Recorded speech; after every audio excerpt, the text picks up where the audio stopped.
नमस्कार मंडळी, आज आपण बनवणार आहे रसमलाई. रसमलाईसाठी मी घेतले 1.5 लिटर गाईचं दूध. त्याला आपण छानपैकी गरम करायचं. आता मी अर्धा वाटी पाणी घेतले आणि त्यामध्ये 2 चम्मच विनेगर घातले.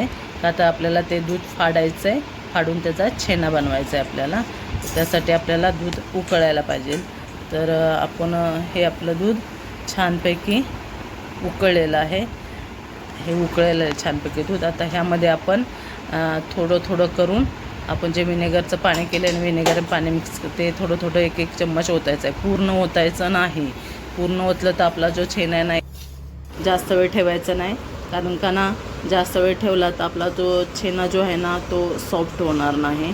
तर आपण हळूहळू एक एक एक एक चम्मच घालून ते हलवत राहायचं आहे तोपर्यंत आपला छेना व्यवस्थित होत नाही, तोपर्यंत दूध चांगलं फाटत नाही तोपर्यंत. आता छानपैकी दूध फाटलेलं आहे, बऱ्यापैकी आपला छेना बी तयार झालेला आहे. आता ह्या स्टेपला आपल्याला गॅस बंद करायचा आहे.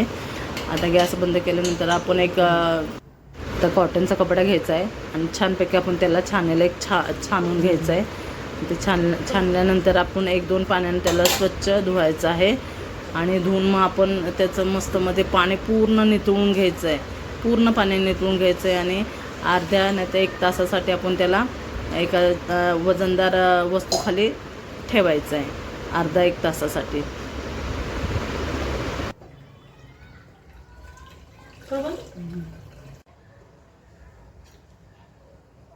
तर आपण ह्याचा रस बनवणार आहे.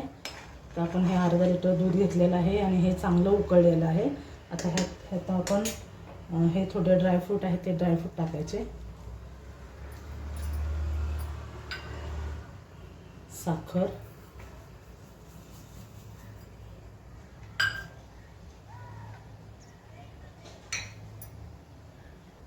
हे केसर आपण 10 मिनटं दुधामध्ये भिजत घातलं तेव्हा कलर किती छान आला. हे केसर घालायचे आहेत आपल्याला सगळे बरोबर. आपल्याला ही इलायची घालायची. आता एक छानपैकी आपल्याला मस्तमध्ये एक जीव ढवळायचं आहे, एक जीव करायचं आहे मंद आचेवर. ह्याला जास्त आपल्याला याला घट्ट नाही करायचं, पातळच ठेवायचं आहे. कारण आपण जे गोळे बनवणार आहोत ना, तर ते ह्यामध्ये ऑब्झर्व झाले पाहिजेत त्यामुळं. आणि आपण घट्ट रबडीसारखं जर केलं तर ते त्यामध्ये ऑब्झर्व होणार नाहीत. त्यामुळं आपण ह्याला पातळच ठेवायचं. त्याला मंद आचेवरती 10-1 मिनटं छानपैकी उकळून द्यायचं आहे. आपला रस बघा तयार आहे. जास्त आपल्याला घट्ट बनवायचं नाही, इथपर्यंत बनवायचं. आता हे थंड करायला ठेवलं की नाही तर अजून हा थोडासा घट्ट होऊन जाईल.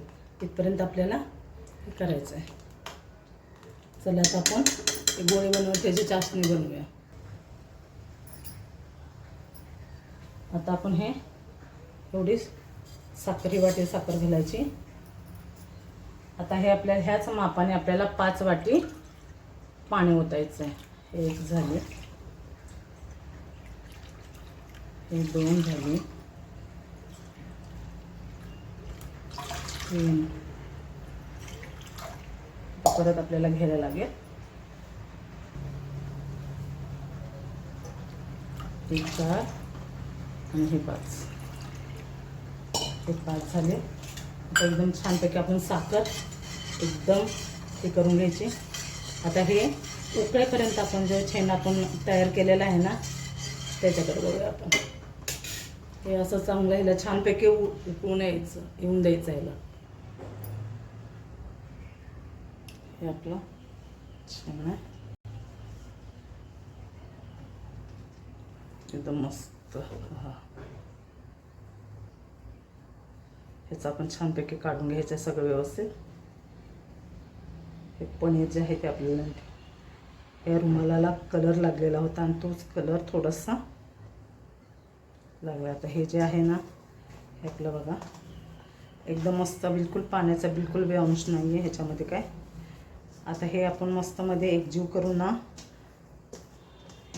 हे जे आहे हे आपलं ह्याच्या साह्याने आपण ह्याला एकदम एकजीव असं करून घ्यायचं.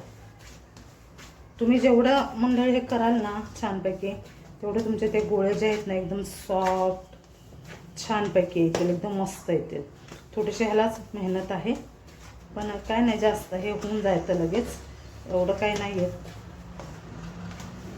एकदम त्यातून घी निघेपर्यंत नाही करायचं आपल्याला, फक्त आपले गोळे एकदम त्याला ते तुटू नये, असे मध्ये मधून स्क्रॅच पडतात ना, ते पडू नये तिथपर्यंत आपल्याला हे करायचं. आणि मंडळी, हे करून जर तुम्हाला म्हणजे होत नसेल ह्याच्यामध्ये, म्हणजे जर गोळे बनतच नसेल, पाण्यामध्ये टाकून विरघळत असतील ना, तर एक टीप सांगते, त्यामध्ये तुम्ही जे मक्याचं पीठ असतं ना, आटा, ते थोडासा घाला, अर्धा चम्मच, जास्त नाही. त्याने पण छानपैकी वडे जातात. अगर म्हणजे जर कोणी पहिल्यांदाच करत असेल आणि होत नसेल, तर त्याने थोडासा आटा घातला ना, मक्याचा आटा, तरी चालेल. हे बघा, आपलं असं थोडंसं 10 मिनटं आपल्याला हे सॉफ्ट करायचं आहे. असं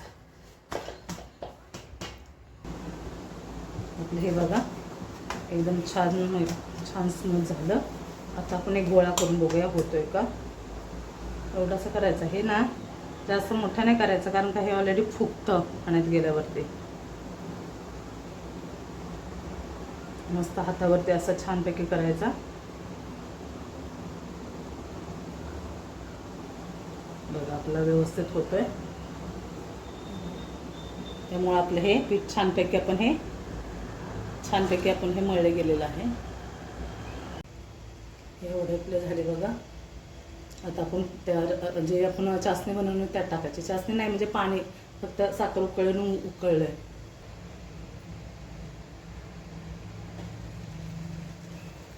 आपलं पाणी छानपैकी उकळलं. आता ह्या उकळत्या पाण्यात आपल्याला टाकायचे.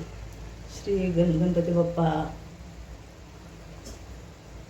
ते सगळं आपल्याला टाकून घ्यायचं आहे. बघा, आपले हे 5 मिनिटातच किती मोठे झाले. आता आपण ह्याला उलटू शकतो. आपण ह्याला चम्मचच्या साहाय्यानेच उलटायचं. ह्याला आपल्याला एकदम 15 मिनिटं आपण ह्याला ठेवायचं. आता हे उलटायचं आपण सगळं.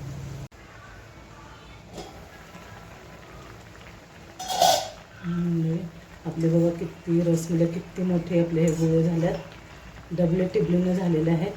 आता ह्याला मी हे करून कमीत कमी 20 मिनिटं झालेले आहेत. आता आपण गॅस बंद करायचा आणि ह्याला काय करायचं, असं परातीत एकदम हे काढून थंड करायला ठेवायचं. आणि थंड करून झाल्यानंतर आपल्या थंड जे रस बनवलं त्यामध्ये टाकून ते फ्रीजमध्ये ठेवायचं सेट करायला. आणि फ्रीजमध्ये अर्धा तास किंवा 1 तास आपण ठेवायचं.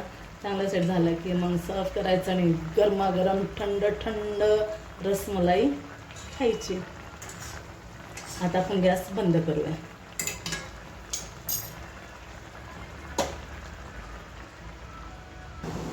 हे आपण थंड करायला ठेवलेलं आहे. आता हे थंड करून झाल्यानंतर आपलं हे पण थंड झालेलं आहे. आपलं हे रस जे आहे ना, ते हे रस पण आपलं थंड झालेलं आहे. आता हे थंड झाल्यानंतर आपण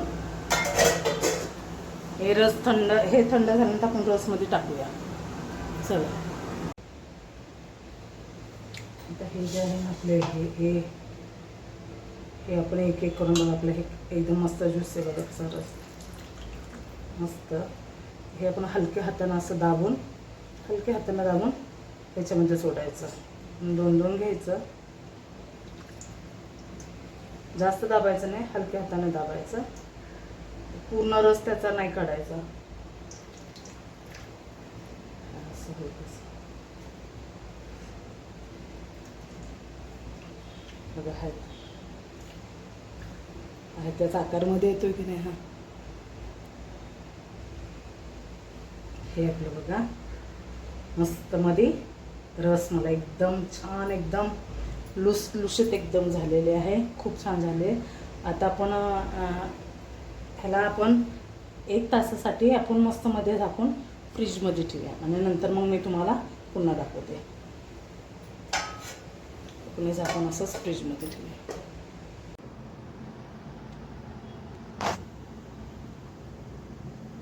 मंडळी, ही रसमलाई रेसिपी तुम्हाला आवडली असेल तर मला कमेंटमध्ये नक्की सांगा. तोपर्यंत भेटूया अशा छान छान व्हिडिओमध्ये. बाय.